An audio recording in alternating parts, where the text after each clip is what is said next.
Hello there, boys and girls, and welcome to our live Circling the Bases Q&A show right here on NBC Sports EDGE, following the MLB Sunday Leadoff. I am your host, Colin Henderson. Joining me today, our very own George Bissell. George, how's the holiday weekend going?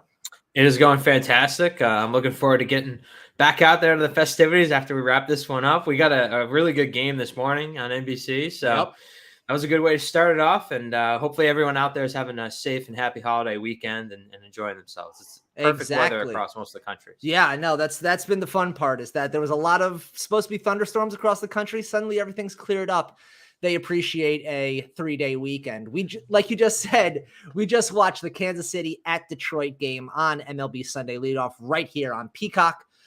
Kansas City wins 7-4.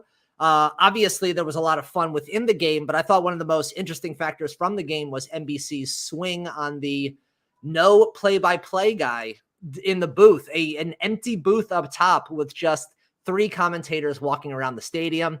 I gotta say, I kind of appreciate it to a certain extent, just like listening to the game and watching it without like people having to fill in the blanks just in the middle. But there were a couple little spots like in the bases loaded, top of the 9th or top of the 8th, screecher to Javi Baez, who catches the ball on a fly, dives into second base to try and get the double play safe, but no comment during that whole spot. And I was like, oh, I'm just waiting for someone to yell like, oh, what a play by Javi. But otherwise, I thought it was actually kind of a fun experiment, kind of getting a tour around the stadium, getting to talk to some fans, do the stuff up. I think this is the type of things that, you could take a swing on in these moments.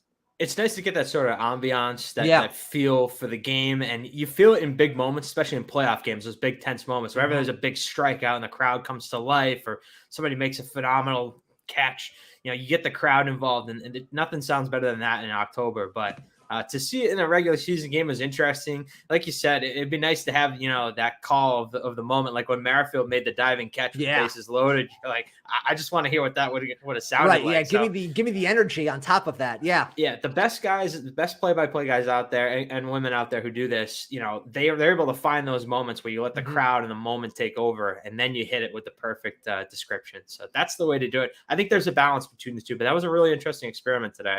I'm glad they did it. It was Me too. Yeah, I think it's also funny because, I will take the assumption on your end, but like you and I watch a ton of baseball, which means that we end up watching a lot of games on mute. Like just inherently, we're doing stuff in the background, we're watching games, and we have to do that. So this kind of felt like I was watching a game while on mute, while doing the stuff. I was enjoying the stadium as if I was sitting there rather than me just kind of watching on mute, taking over every 2 seconds, looking between screens, catching up on everything else. That was actually really nice.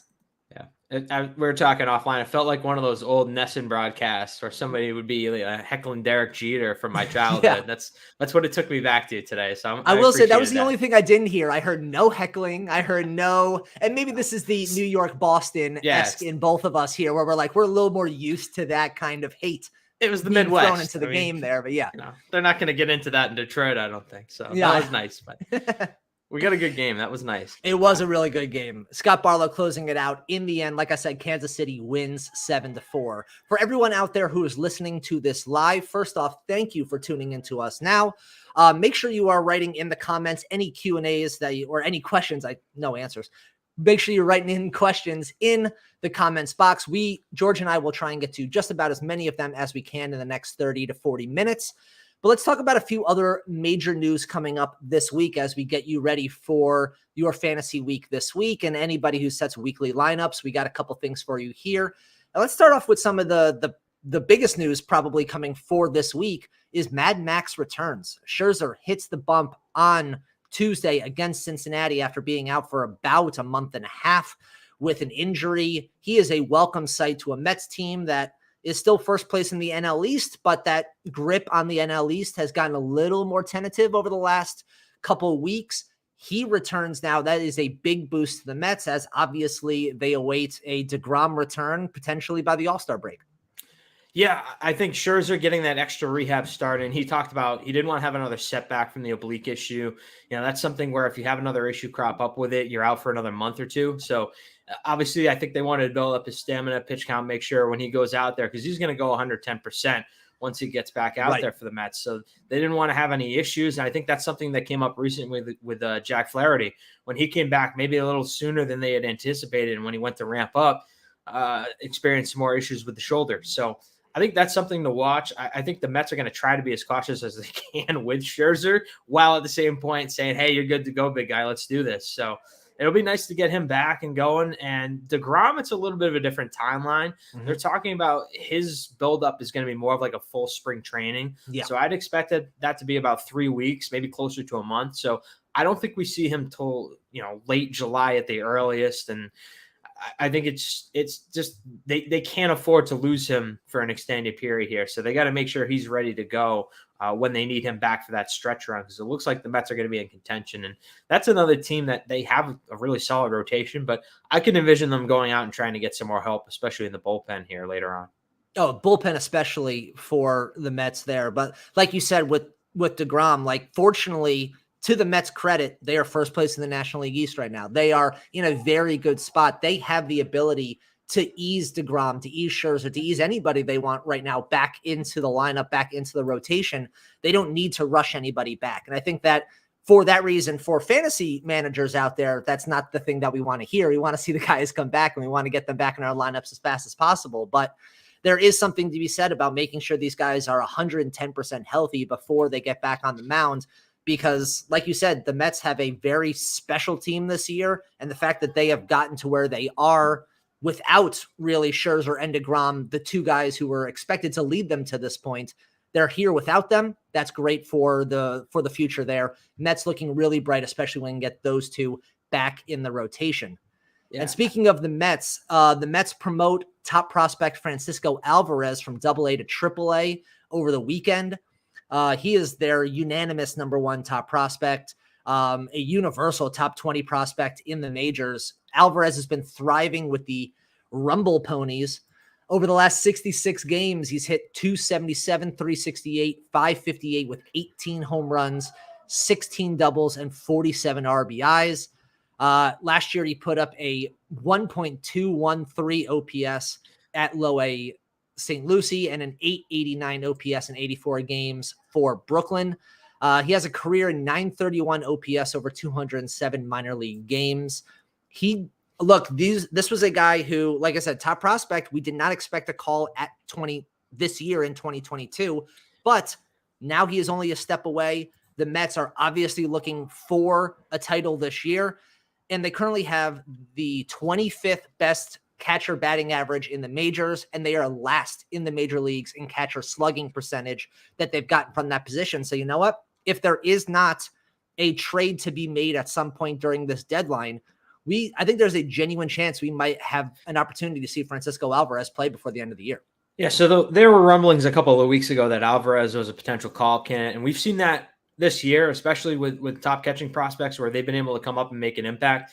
Obviously, the headliner is Adley Rutschman. He's gotten off to a little bit of a slow start, but he's in more of a different situation where he's handling the bulk of the catching duties for the Orioles. So that's the problem with rookie catchers when they come up, is they just have these long adjustment periods because they have so much responsibility defensively and handling pitching staffs that it takes a while for them to get acclimated and adjust at the highest level at the plate, because they just have so much else they have to deal with. But we've seen Gabriel Moreno come up, the top prospect for the Blue Jays. He's been in a little bit of a reserve role, splitting time with Alejandro Kirk, who's probably going to be the starting All-Star game catcher for the American League. He's been phenomenal. So they have the flexibility to say, hey, just worry about hitting, and you're going to catch every now and then, and you don't really have to worry about it. So, and MJ Melendez is another guy who's been in a similar spot for the Royals, and he's been up for a couple of weeks now, and he's been fantastic as well. Another bat-oriented prospect who's pretty good defensively, and I think that's what you're going to see with Alvarez, where if he gets called up, he's somebody who can make an impact at designated hitter. There are multiple avenues to at bats for him, where it's not necessarily is he going to be the everyday starter, because I think they like James McCann because he's such a good defensive catcher and he's such a good framer that you want him behind the plate. This is sort of what the Astros have done with Martin Maldonado the last couple of years, where he's so good defensively, you don't even care if he never gets a hit because you need his leadership with your pitching staff. So I think McCann remains the primary starter, and he's back now from the injury he had earlier this year. And it's possible Alvarez is up in sort of that reserve role. Hey, we need you to DH against this lefty. Like, he's a guy I think they can pull off the bench in a big game in the postseason and maybe make an impact that way. So Yeah, it was difficult to project him at the start of the year, given his age. I think he's only still 20, 21? Yeah, 20, I think. Yeah. 20. So, but now that we have some sort of precedent with guys coming up and succeeding right away, like with Juan Soto and Moreno this year, I mean, it wouldn't be shocking to see him up in sort of a limited role, but definitely not as like an everyday starter. So that limits his fantasy potential. But I think he's the type of guy who could make an impact for the Mets down the stretch here. Especially when we talk about September call-ups and things like that, when rosters expand, like you don't need to, again, Mets are in a very good spot right now. They don't need to make a move on that front. They could take a defensive first catcher and be totally fine with the lineup that they have. But a September call-up, a late August call-up, those are very much in the wheelhouse for Alvarez. And you know what? That bat should play quite nicely when we get to the majors. So whenever he does, someone to at least take a peek at in redraft leagues, and honestly should be on every single dynasty league out there right now, because he is a step away and he could be a game changer from behind the plate. Yeah, it's not often you get impact catching prospects. There hasn't been a catcher, I think, who's hit 30 home runs in a while. So, I mean, you've had like your Gary Sanchez, who's been like kind of that one-dimensional slugger, but yeah, it's not often you get this type of impact bat, and we have a couple of them now. That's what makes it so exciting. We've seen so many rookies come up this year who are so good, especially with the outfielders. I mean, we just saw that with Riley Green earlier today in the NBC leadoff game, where he's going to be atop that Tigers lineup for, it looks like, the next decade. Like, I can't envision a scenario in which he's not. He's that type of fun talent, and it's a really interesting time in the game. Michael Harris, Julio Rodriguez, like, there are just so many guys who are fun, interesting players, and I think they're going to be around for a long, long time. Let's flip over to Juan Soto a second here. He leaves the game early with a leg injury. We don't have any update as we speak right now. He was pulled in the fifth inning after running into the outfield wall while trying to make a play, and then aggravated the injury while being involved in a rundown the following inning. Obviously, anytime Juan Soto breaks a nail, it's news in the fantasy world because of just how dominant that he is. But getting pulled in the fifth, let's hope that this is just a minor bump in the road. But obviously, all Soto managers out there need to be aware that there might be something coming down the pipeline here. Yeah, so he's going to go for further testing. I'd imagine they're going to do an MRI. And the issue is, this is the left knee. The issue he had a couple of weeks ago was the right knee when he banged it on the dugout bench. One of the weird, sort of bizarre injuries. They were just super cautious, because when you have a franchise cornerstone superstar, you don't put him out there unless you're absolutely 100%. So I would expect him to miss some time. I think if you're in a really shallow mixed league, there's a chance maybe you put him on the bench this week, because I don't know if he's going to be able to play tomorrow. And then it's an 11 a.m. start, so I can't envision him playing tomorrow. I think he's definitely 100% going to be out on Monday. Yeah. And then you get into the rest of the week with their schedule. They have a road series against the Phillies. And look, I think it could get dangerous here. I think he's going to miss a couple days, and we don't have any updates beyond that. But I think in a best case scenario, he's going to be sidelined for a little bit here, which is unfortunate because he's been really good of late. So I would just keep an eye on the situation. It's a little concerning because it's the other knee. It's not a pre-existing condition where they were just being cautious. I think there's something to be concerned about here.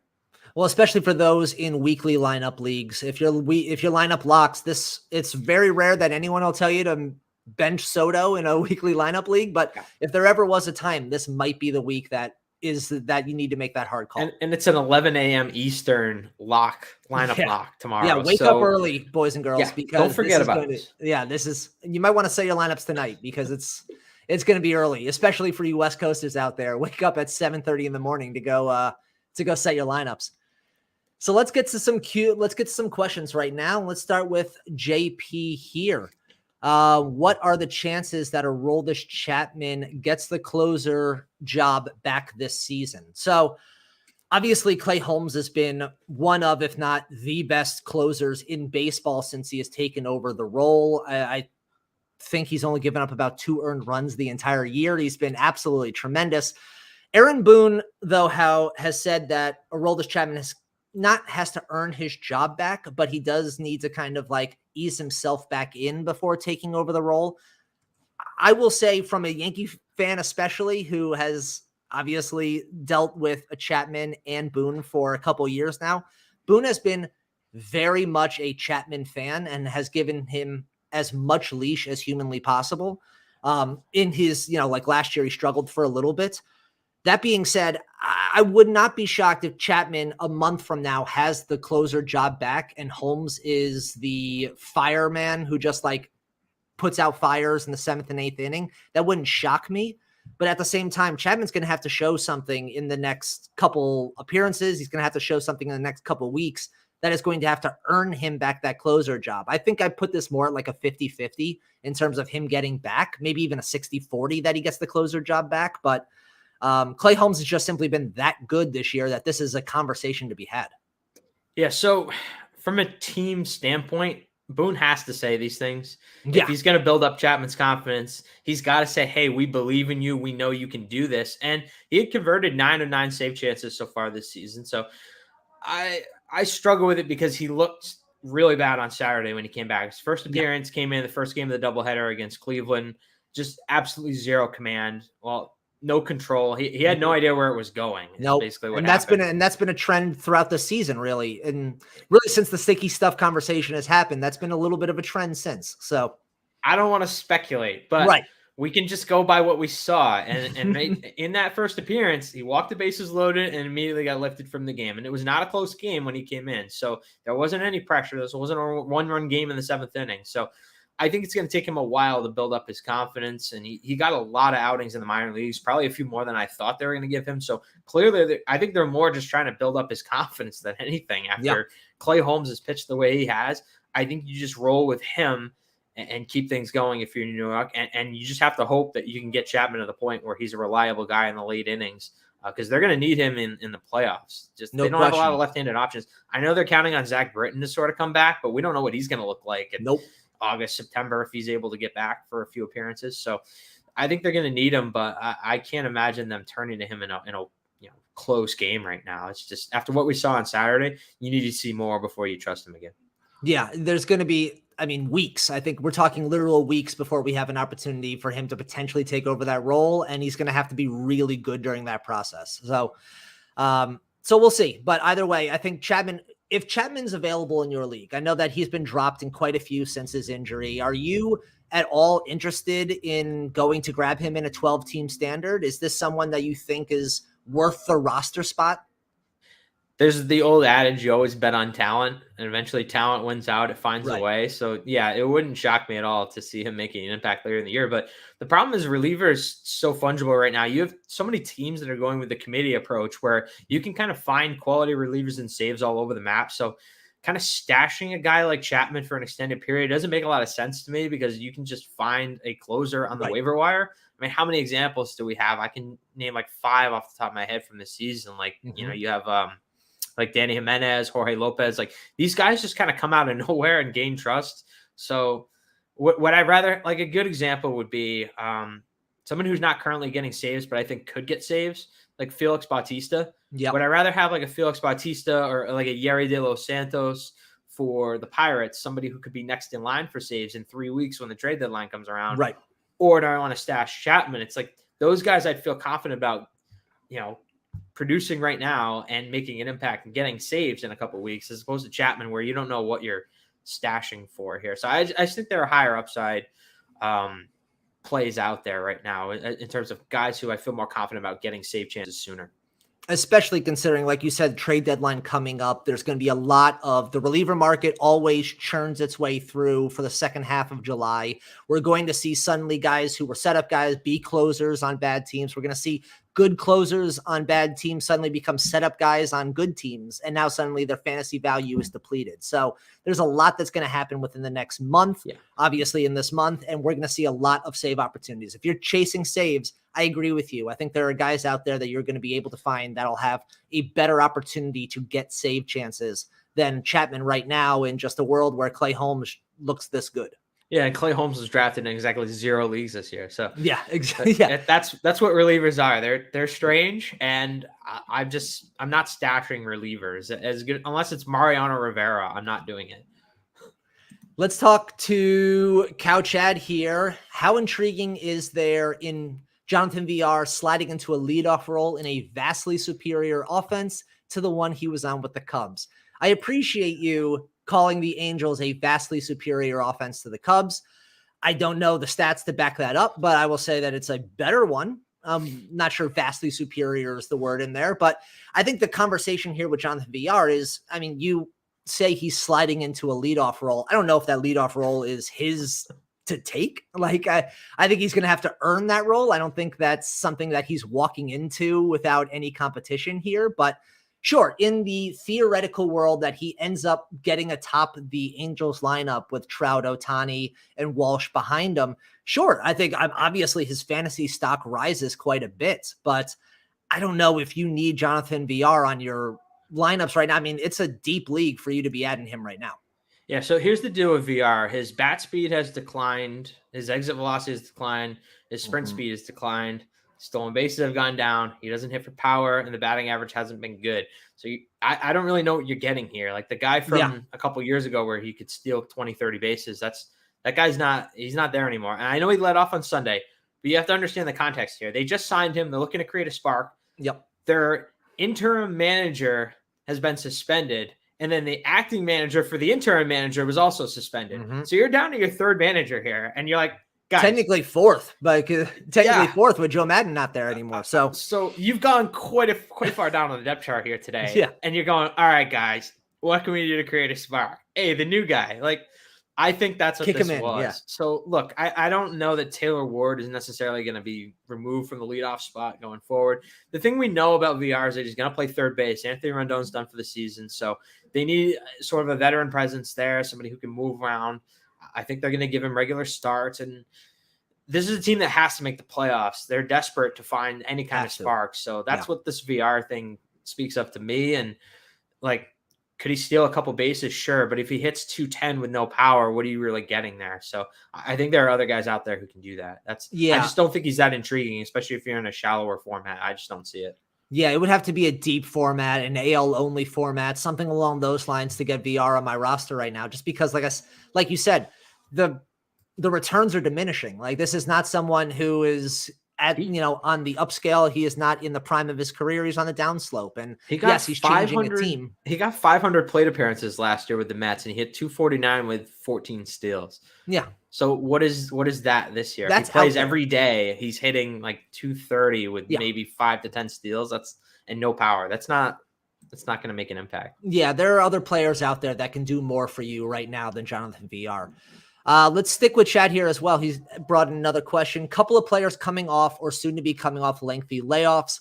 What expectations do we have for Mad Max, Karinchak, Suzuki, and Kyle Lewis? So we already spoke about Mad Max a little bit. Obviously, you put him right back into your lineup and you expect top 5, top 7 starting pitching, stats from now to the end of the year.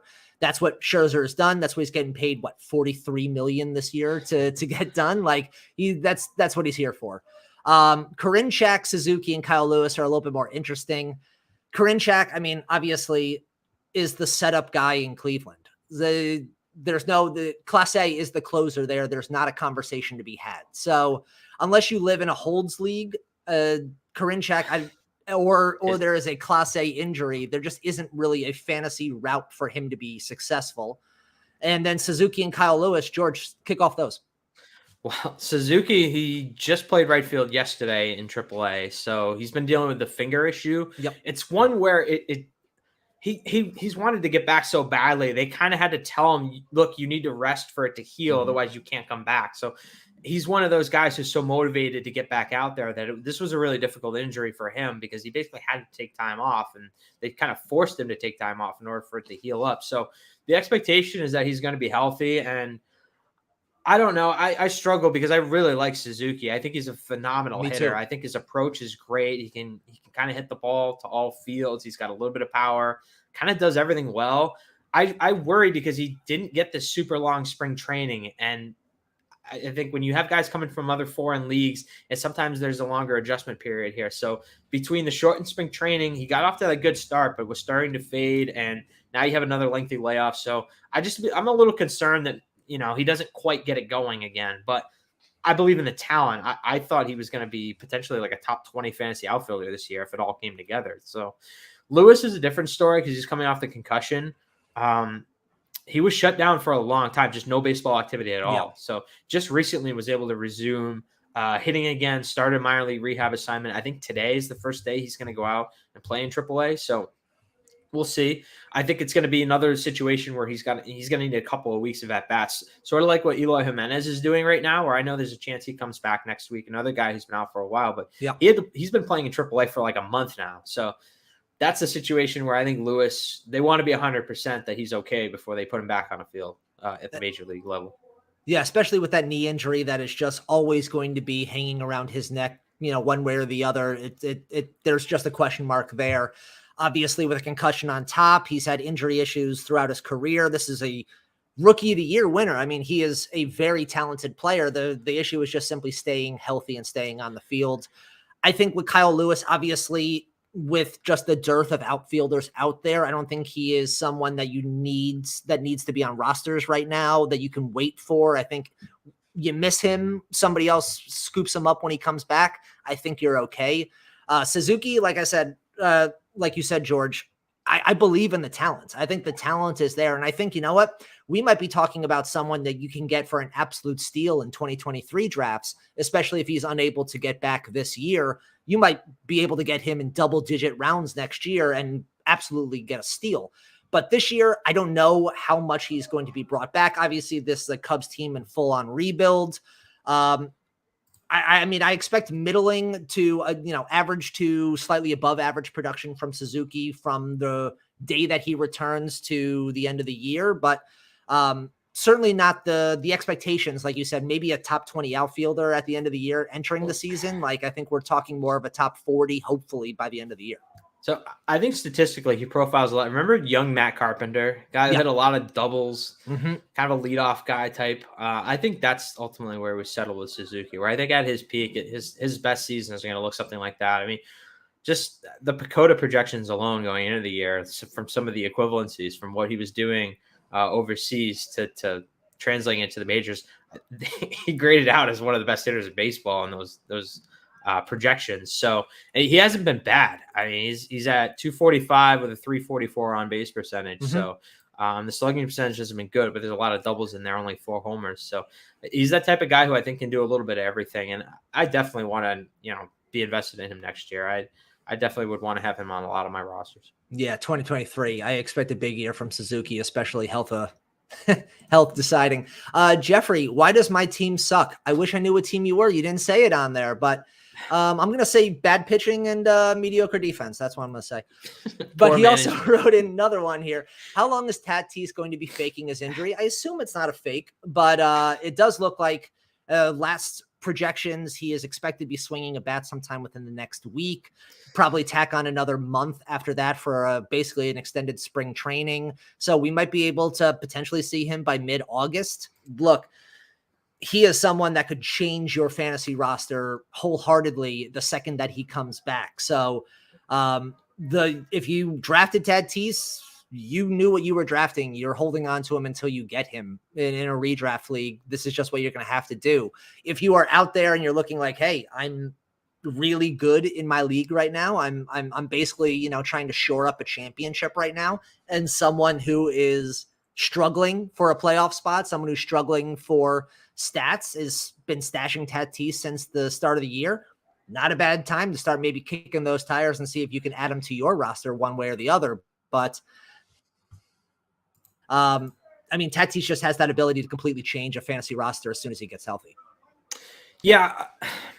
The timelines, they vary. It just depends on the ramp up, how long they want him to play in the minors. I've seen late July. And we've seen him start that ramp up a couple times now. So it's not straightforward yet. Yeah. So he had a follow-up last month where they determined the left wrist wasn't healed enough to the point where he could start hitting. He had been cleared to ramp up his sort of fielding workouts for a while. And that's what you'd see, those videos of him taking, grounders at short and throwing across the diamond. Well, that's all involved with the right wrist. It's the left one that he broke. So he had surgery on in March. And the only reason he couldn't get the surgery was they didn't know about any of this till the lockout ended.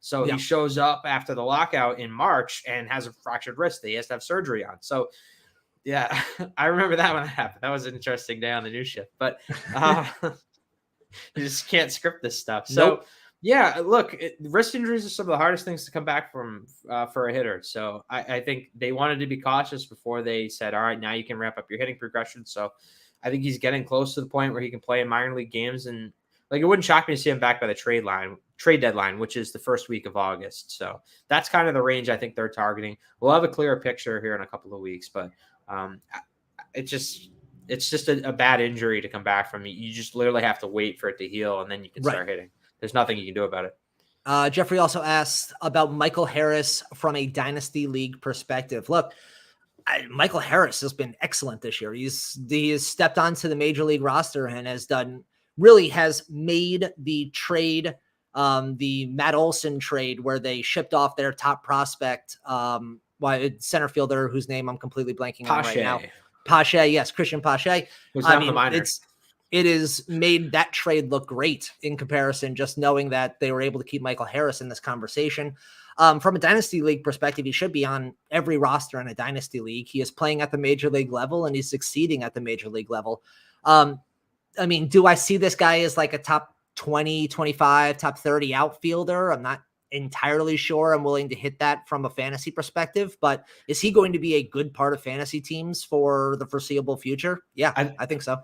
Well, I see him as like the good version of Brett Gardner. Like, remember the years where Brett Gardner would, it's going to be double-digit home runs, probably close to 20 steals. He's going to hit around 280, 300.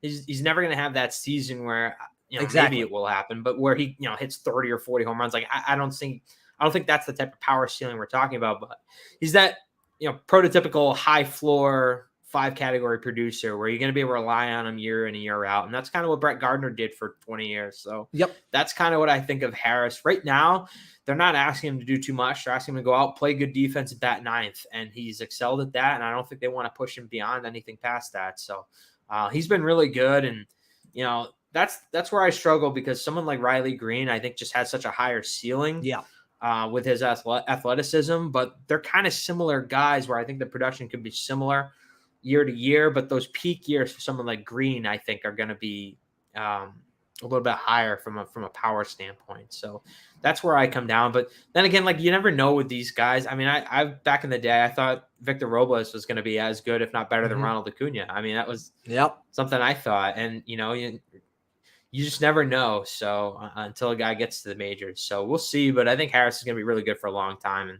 he just reminds me of Brett Gardner, where you're like, oh, this guy. Like, I was a Red Sox fan. Yeah. So I mean, that's just something like, oh man, this guy, we got to see him again. Like, that's what I think the NL East is going to be like with Harris for the next like 15, 20 years. You're like, oh, this guy. Exactly. Just that guy who's just constantly a thorn in a side. Yeah. He's not someone that you build a lineup around. Be someone that you're like, God, is he there still? All You'd love him if he's on your team, but you despise him if he's on your rival team. You're like, I can't stand this guy. All right. Brisk asks 2 questions here. Thoughts on Dustin May and Nick Lodolo? Obviously, Dustin May still recovering from an injury. I don't know if we're going to see him this year, but Nick Lodolo, talk about him a little bit. And obviously he's returning from kind of a little brief IL minor league stint, and he's back. He's also a 2-starter this week. So talk about him, and also highlight a couple 2-starters for us this week. Yeah, so Lodolo hasn't started a game in the major since April. He had a back issue that was kind of a problem, and they wanted to be sure he was right before bringing him back. He got a couple extra minor league outings in there. So he's going to get 2 starts this week. I have him in the category of the are you feeling lucky? That's the way I look at it, because he's a rookie who hasn't pitched in a while in the majors. So that's always risky. I mean, Shane Baz came back and gave up, I think, 5 runs his first start back, and he looked great in the minors leading up through his rehab process. So I think it's an adjustment, and both of these starts are at home. So it's a hitter-friendly environment. That the Mets coming in on, I think it's Monday or Tuesday. I don't know that I want him in that matchup, but he gets the Rays later on this week. That's the second start. So that's the one I think has the high strikeout upside, but you're not going to feel good about it if he goes up and gives like 4 or 5 runs on early in the week against the Mets. You're not going to feel as good about it, but I think he's primed up for a pretty good week this week. The other guys I'm looking at, Dean Kramer for the Orioles. It's time to start taking him seriously. Not a big strikeout guy, but ERA of 1.29. Not a big strikeout guy, only 19 strikeouts in 28 innings, but 5 starts. He's been really good since making his season debut in early June. He gets the Rangers and the Angels at home this week, so those are 2 really good matchups. Yep. Those lineups don't scare me. I think he can have success there. Yusei Kikuchi's coming off his best start of the year against the Rays back on Thursday. 6 innings, 8 strikeouts. He's a guy who's kind of fighting for his job right now. And maybe Kevin Gausman missing a start here gives him a little bit longer. But there was a chance he was going to get bumped from that rotation if he didn't pick things up. So he's got 2 really good matchups here. He gets the A's in Oakland and then at Seattle as well, his former team. He's going to be able to prove something there. So I just like the spots there with Kikuchi. It just feels good. And then Jake Odorizzi is another guy coming back off the injured list this week. He's got a couple minor league starts under his belt. He's looked pretty good coming back from that right ankle injury, which looked like it was probably going to be season ending when it happened. It did not look good. He got carted off the field, but he's been fine. He's able to come back from that. So pretty soft landing this week. He's got 2 starts against, he's got the Royals and then at Oakland. So hard to draw up a softer landing than that for a guy like Odorizzi. So, the only guy with big strikeout ups there is Kikuchi, and I think he's probably owned in rostered in a lot of leagues. But I like Kramer. I think he's been sort of one of those underrated guys. I've always liked him, like those Jason Vargas types, where you're like, how does he do it? He just gets it done. Double plays, soft contact. Like those guys fascinate me because sometimes you're like, how? And then the stats are great. So I think he's got another really good 2 starts lined up here. And real quick, thoughts on Dustin May, best hair in baseball. I mean, it's up there. I mean, God, best hair in baseball. I mean, Dansby Swanson's got phenomenal hair. What are some other good ones? Clint Frazier was there for a while. I feel bad. Like as a Yankee fan, I feel like I'm pretty sure he was going to be a Hall of Famer until we cut off his hair, and then all of a sudden now we're Jazz. Jazz has awesome Jazz hair. with it's still blue or purple. The electric blue. Yeah. Those are some good ones there. I agree. Dustin May though, that carrot top look when he's throwing 98 like a 98 mile an hour slider is pretty ideal. Craig Goldstein from Baseball Prospectus. He has the Waluigi. That's what he calls it. That's what he looks like. It's startling. We got a trade question here from Brisk as well. Would you trade Austin Hayes and Nolan Gorman for Randy Arozarena? I would.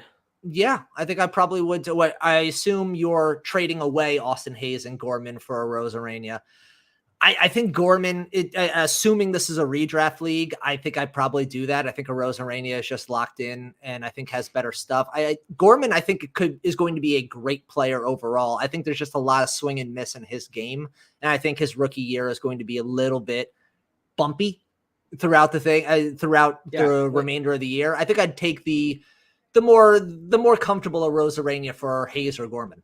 Well, the Gorman thing's tough because it looks like he's only going to play against righties right now. So they haven't even tried him really against lefties at all. So you're not getting everyday at bats there. And he's going to have like a 2-homer game once every 3 weeks where you're going to feel like you made a mistake. Exactly. But the rest of the time, he's going to strike out 35% of the time with a 210 batting average. Right.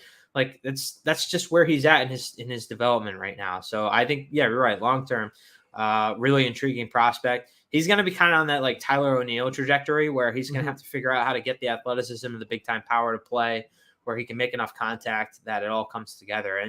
And those are the guys where they sometimes struggle for a really long time. And then it just like that, it just snaps into place. So that's kind of the comp I have with Gorman is that O'Neill sort of development trajectory. I think that's where he's headed. So a lot of swing and miss in that game, but when he makes contact, that ball goes. And as we've seen with a lot of these guys, it's obviously, as we know in baseball, it's step onto the league and show your stuff. The pitchers make adjustments, then you have to make adjustments back. And we're just in that process where he's going to need to. Pitchers are starting to make their adjustments. He's going to need to start figuring out the holes for it.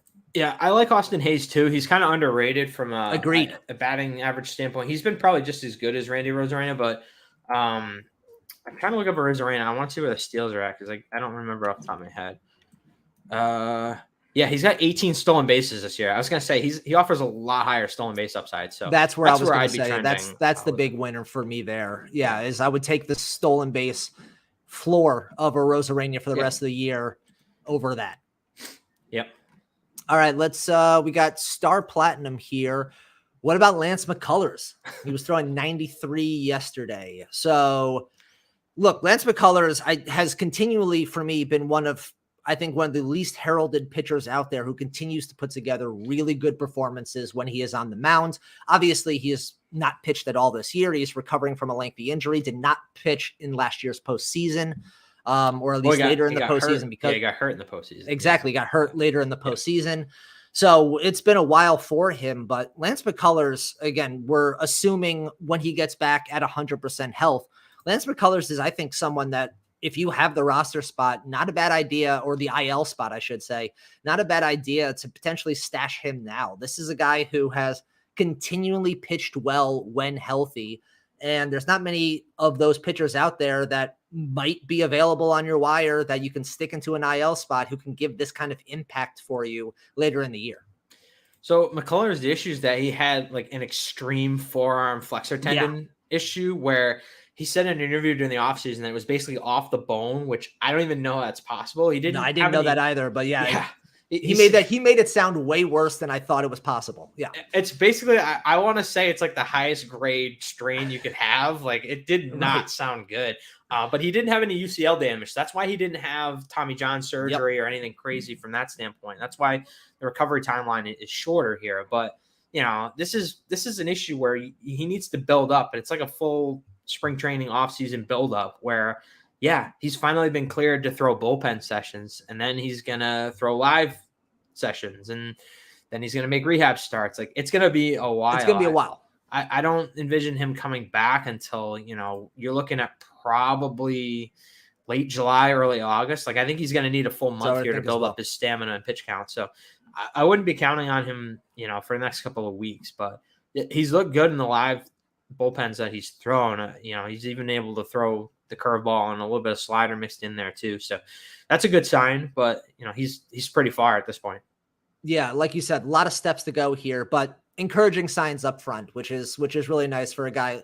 Like I said, not many players out there who could potentially bring that kind of, that kind of impact that are unrostered at this point in the year. If you got IL spots, potentially. Yeah, that's the problem with rostering injured pitchers, though, is that if there's any kind of a setback, that's probably it. I mean, this is what you're seeing with Jack Flaherty, where, he makes it back, or Steven Strasburg, where, they might make it back, but if there's any kind of a setback, that's probably it. Like you're not getting anything else. Point. So you're investing a lot of time on that spot. So I struggle with injured pitchers in that regard because you just don't know what you're getting here. It's a good point. It's really risky.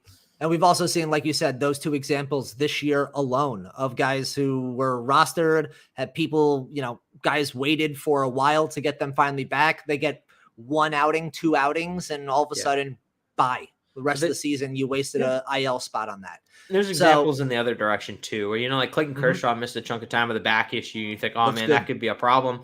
He's been fine. So Brandon Woodruff's come back and been okay. So, this is what you got to watch for. It's just every pitcher's different. So you never know. All right, let's finish with JP here. Vinny Pasquantino. You broke Pasquantino in there, and I was Italian breakfast. I like the. It's like he's dating himself. We did our own little like Benlow there or whatever it was. Vinny Pasquantino, which by the way, I have to fight the urge not to just go full. I did. Full Sopranos while saying it. Better than Christian Walker or Nate Lowe. Look. Christian Walker to me continues to be perpetually underrated. I think the way that he's playing this year. I mean, Chris and I just did a show the other day where I think Walker had the largest difference in baseball between batting average, expected batting average. His batting average at the time was about 205. His expected batting average was near 270. So I know that's the biggest knock on his game right now. He's got the home runs. He's got the RBIs. He's locked into the middle of that Arizona lineup, but the batting average is killing you. But I think there's a lot of regression to the mean at some point during this conversation. If he could be a 240 hitter at the end of the year, that is totally fine in today's day and age. If he's going to bring you the hits, the home runs, and the RBIs like he is right now, I'd take Walker over all of them right now. But I mean, Vinny Pasquantino, the elite eye that he has, I think in the minor leagues, he had one fewer walk than strikeout in like 60 games. Like that's the kind of hitter that he is. I think he only struck out 32 times in 60 games. Like that's unheard of in today's game. Obviously we're going against minor league pitching and not major league pitching, but this is the type of eye that he has. He has power. He was leading the minor leagues in home runs when he got the call up. I like him a lot moving forward, but I'd still take Christian Walker over him. These prospects are my Achilles heel. I drove the Dan Vogelbach train for a long time. I looked at Pasquantino. I was like, is that Vogelbach out there? These guys will break your heart. I don't. It brings me no pleasure to say this because I am their biggest fan. But anytime you're trying to translate minor league stats from AAA to the majors, it gets really difficult. So the thing with Pasquantino is that people like the bat. Obviously, he's got a ton of power. It's just where do the plate skills settle in? Because there's a really fine line between those bat first prospects, because you don't have the defensive profile to fall back on where it's somebody like, we talked a lot about Riley Green, Michael Harris. Those are guys who are premium defenders where even if they're not hitting, they're going to play every day because of their defense and the versatility they have. The Royals are tricky. Just look at the Edward Olivares situation where it's like, you'd think he would have played every day for years now. And it's like, it's not. So I just worry a little bit about the playing time. That's my issue, is if he's not hitting a ton, like, look out. So that's where I struggle with these guys. And I really like the player, but I'd rather have Walker. You know what you're getting at this point. He's kind of been the same guy for a couple of years now, but these are the tricky ones because sometimes you get a Luke Voigt and other times you get a Dan Vogelbach. So you never know what you're going to get. Exactly. Well, although he made a very nice defensive play today there. And, we always say defense absolutely matters when it comes to fantasy, even though it doesn't count because it keeps you in the lineup. And here's the thing. Like if I criticize a player's defense, that guy is like 100 times better than anybody who's like out there playing whatever league they're in, right.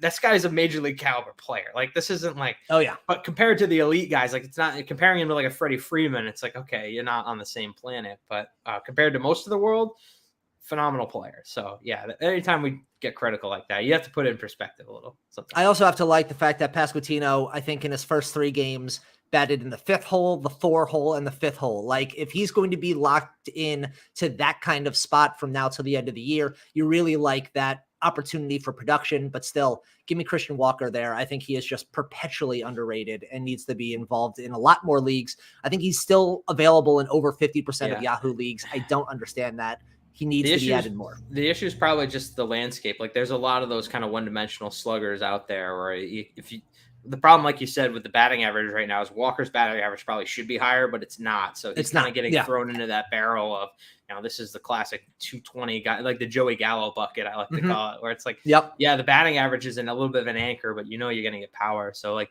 there's just a lot more guys who do that as opposed to like the John Birdie types who are like on base guys who steal bases like that. There just aren't like more than a handful of those guys, but there's a lot of guys who look like Christian Walker probably.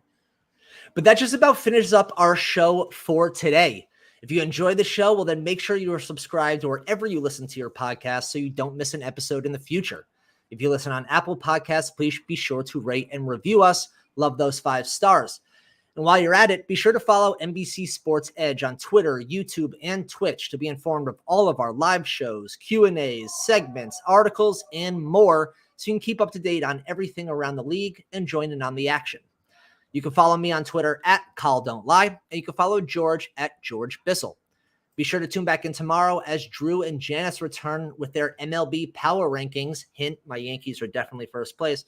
So make sure you don't miss it. So until then, enjoy your holiday weekend, and as always, thanks for the listen.